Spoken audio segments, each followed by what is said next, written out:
buzz in the world about gender identity and gender confusion. Well, as it applies to dating and people going back into the dating world, it's a different world as well in terms of women becoming stronger, men becoming more sensitive. So how do the rules of dating apply in this new kind of gender mush world? It's pretty mushed. Right? You can use that phrase, gender mush. Gender mush. I'll write an article about that.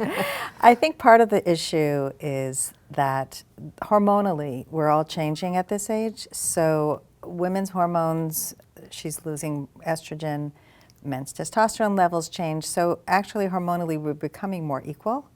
And women often in the later part of their lives are sort of amping up careers. They're starting new careers. They're doing things that they never did before. Mm-hmm. And men are often ramping down. They're getting ready to retire. And so we're meeting each other at a time when the men are happy to sit on a couch and the women are happy to like take on the second career.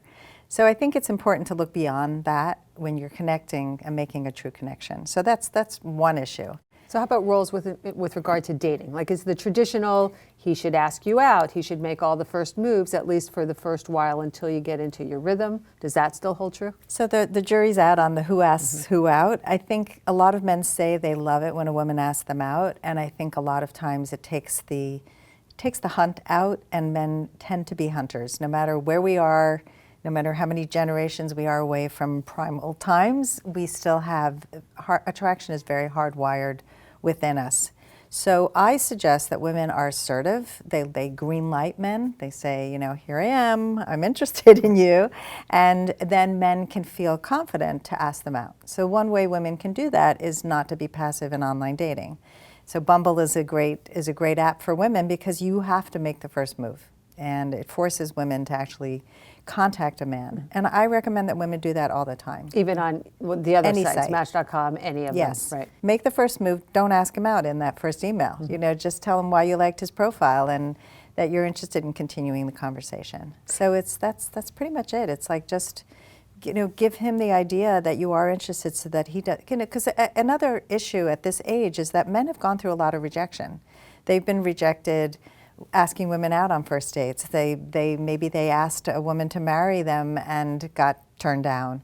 Men generally make all the first moves, so make it easier for him not to feel rejected. So if you make the first move, a woman makes the first move, and the man likes that, does that then set a precedent? Like, you don't want to go on being the one in charge necessarily. At some point, the man also needs to step up theoretically, unless you really want that type of reverse role relationship. Right. So some women do.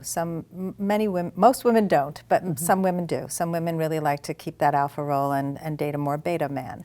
But for the most part, even if you are a really truly successful independent woman, you like it when a man treats you nicely and takes you out and pays for the meal and courts you. So this is really about courtship. Courtship's very different from being in a relationship, because once you're in a relationship, it's more equitable. You foot the bill sometimes, you pay for the concert tickets, the man does other things, and you talk about it. So again, it's communicate with the person. I had a friend who was dating a guy and he wasn't treating her on a date. And she said, she knew he didn't have as much money as she did.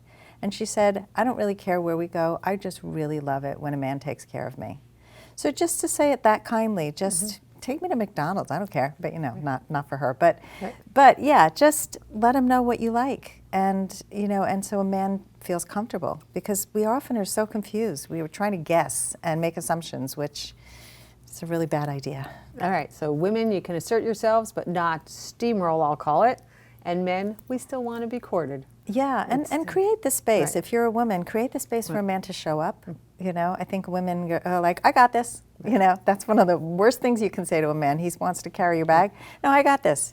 He wants to hold the door. No, don't. That's insulting to me. No, it's nice to be treated nicely. So. It also has to be hard for women who have spent the last however many years planning, juggling, being the wife to their former spouse, or managing their kids and managing the schedules and go, to suddenly allow themselves to be treated and to be taken care of as well. It's one of the most difficult things. Yeah. It's trust. It's a trust issue that a man's actually going to show up for them, and it's also the ability to receive. And it's a very feminine thing to receive, and it's something that women really struggle with. I'm a giver, and then they get burnt out and they get resentful. So, are you really that much of a giver, or is that something you've been programmed to do? So allowing and receiving is just like a beautiful thing. All right. Great advice. Thank you, Sandy. If you like today's Bottom Line Expert Minute with Sandy Weiner, then come to our website, bottomlineinc.com, and watch more with Sandy and more with our other experts.